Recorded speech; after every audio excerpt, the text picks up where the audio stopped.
Assalamualaikum warahmatullahi wabarakatuh, para mahasiswa dan teman edutif. Berjumpa lagi di mata kuliah Sistem Informasi.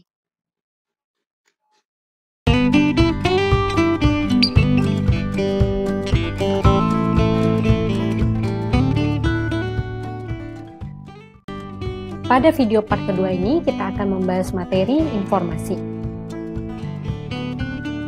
Adapun capaian pembelajaran ini sudah disampaikan pada video part 1. Begitu juga untuk indikator capaiannya.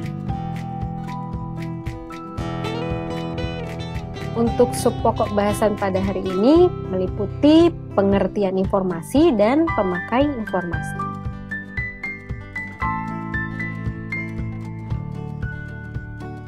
Kita masuk ke dalam part kedua, yaitu informasi.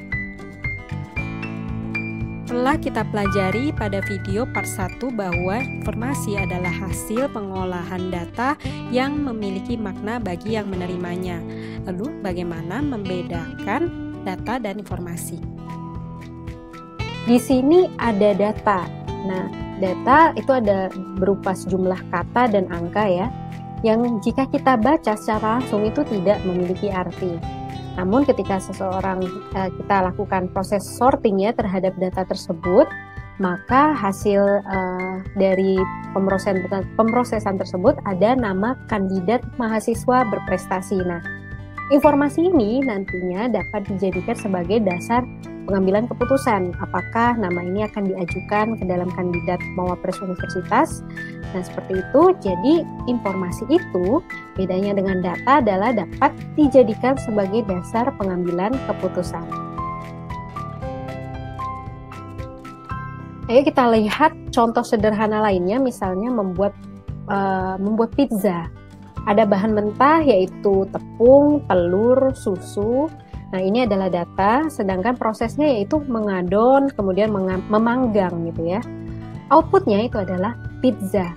Nah, di sini yang perlu dijadikan catatan adalah tidak ada data yang diolah namun kembali menghasilkan data. Selalu ada perubahan bentuk dari data menjadi informasi. Sehingga kata proses itu lebih baik disebut sebagai transformasi atau mengubah data dari satu bentuk menjadi bentuk yang berbeda dan memiliki makna. Ada pula informasi yang diartikan sebagai ungkapan sehari-hari atau apa yang kita komunikasikan sehari-hari. Jadi, informasi dianggap sebagai pesan atau makna yang terkandung di dalam sebuah pesan. Kalau memang seperti itu, yuk kita artikan makna atau kandungan informasi berikut. Nah, di sini ada salah satu wanita yang sedang berbincang, mengatakan kepada temannya, "Hebat ya kamu." Satu dari temannya memaknai itu sebagai pujian, dan satunya lagi memaknainya sebagai sindiran. Lalu sebenarnya apa informasi yang benar? Untuk memahami itu kita perlu tahu bagaimana makna atau kandungan yang dimiliki oleh informasi. Yang pertama, informasi harus berhubungan dengan kebenaran dan kenyataan.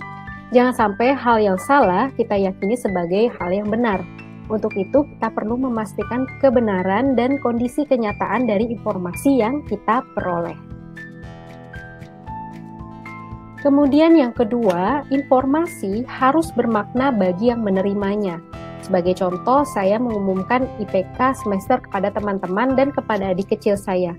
Ternyata responnya akan berbeda. Kenapa? Karena adik kecil kita tidak paham apa itu IPK. IPK menjadi tidak bermakna. Sedangkan bagi teman-teman saya, IPK itu menjadi suatu pencapaian di tiap semester dan menjadi kebanggaan ketika kita mencapai angka yang terbaik. Ketiga, informasi itu harus benar-benar baru. Ketika informasi yang sama diberikan untuk kedua kalinya kepada seseorang yang sama, maka sifatnya bukanlah informasi lagi, atau menjadi tidak bermakna lagi karena orang tersebut sudah tahu. Keempat, informasi itu bisa menjadi pembaharuan terhadap informasi sebelumnya. Ketika suatu informasi yang sudah kita dapatkan sebelumnya hanya sedikit atau belum lengkap, maka informasi selanjutnya itu dapat mengisi ketidaklengkapan tersebut.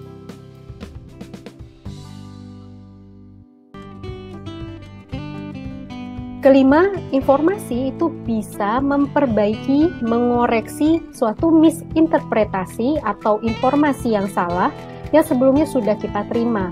Contoh di sini ternyata pelatihan ya, ternyata bukan di Depok, Jawa Barat, tetapi malah Depok, Sleman gitu ya.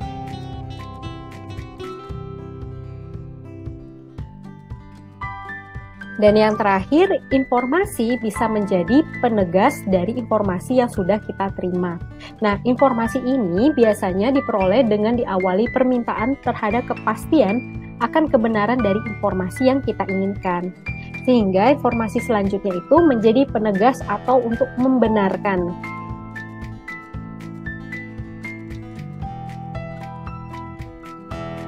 Kita sudah memahami dan mengetahui kandungan dari informasi. Lalu bagaimana sebuah data dan informasi itu terbentuk? Data dan informasi itu membentuk sebuah siklus yang disebut dengan siklus informasi. Nah, siklus ini itu diawali dengan adanya data yang menjadi masukan, kemudian ada pemrosesan yang disimpan ke dalam sebuah basis data, kemudian akan menghasilkan output yaitu informasi, diberikan kepada penerima dan menjadi dasar atas tindakan, dan menghasilkan hasil dari tindakan, dan hasil dari tindakan itu pun dapat dijadikan sebagai data. Begitu seterusnya. Kita buat contoh sederhananya. Nah, ketika kita memiliki data berupa takaran tepung untuk membuat mie, kemudian takaran tersebut menjadi data masukan untuk diproses menjadi sebuah mie.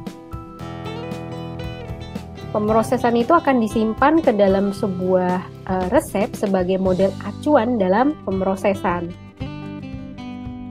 Nah, hasil dari pembuatan mie tentu saja adalah mie. Kemudian mie tersebut diberikan kepada bagian manajer pemasaran. Manajer memutuskan untuk menjual mie tersebut, sehingga hasilnya akan mendapatkan profit yang lumayan, dan artinya takaran tersebut tepat atau enak gitu ya. Nah, hasil tersebut akan dijadikan acuan dalam menentukan takaran tepung selanjutnya, begitu seterusnya hingga mendapatkan hasil tindakan yang diharapkan.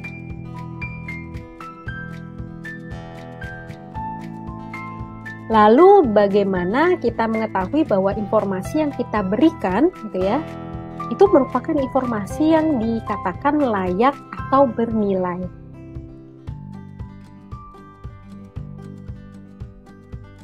Jadi menurut Purd dan Stater itu ada 10 sifat informasi yang menjadikan informasi bernilai. Nah, mari kita lihat informasi yang bernilai itu seperti apa. Kita ambil contoh satu sifat informasi untuk menentukan nilai dari informasi. Misalnya akurasi, accuracy. Informasi itu harusnya bebas dari kesalahan atau kita sebut dengan akurat. Jika contohnya kita dan teman kita naik gunung, lalu berdasarkan data BMKG besok cerah. Namun saat kita naik gunung tiba-tiba hujan deras dan longsor. Akibatnya bisa sangat fatal. Untuk itu, informasi yang diberikan harus bebas dari kesalahan. Nah, nilai informasi ini bisa dijadikan acuan dalam menentukan kualitas dari informasi. Selanjutnya, siapa saja ya pemakai informasi? Nah, pada dasarnya, informasi itu dipakai oleh semua individu termasuk kita. Namun dalam konteks sebuah organisasi terdapat dua pemakai.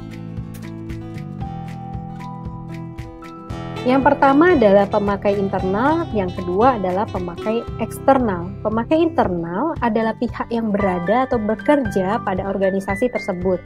Misalnya kalau di universitas itu ada rektor, dekan, mahasiswa, tenaga pendidik, dan pendidikan. Nah, sedangkan pemakai eksternal itu adalah pihak yang membutuhkan informasi dari organisasi tersebut, namun tidak bekerja atau terlibat dalam proses bisnis di dalam organisasi.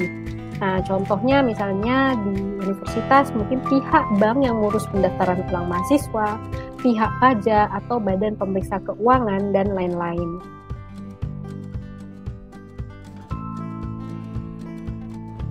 Kemudian pada level manajemen, pemakai informasi itu membentuk sebuah segitiga dari staff hingga ke direksi.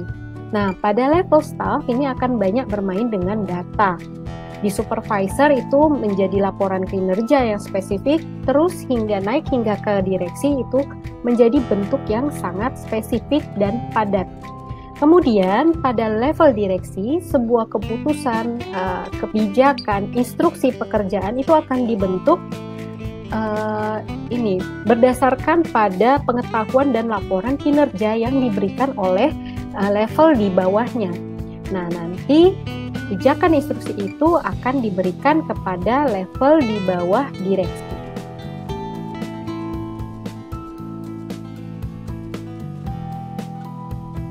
Penutup materi kita pada hari ini, yaitu kita ulas sedikit materi yang sudah kita pelajari. Informasi adalah,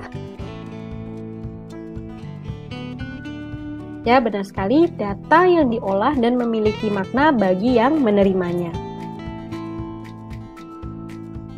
Apa yang terkandung di dalam informasi?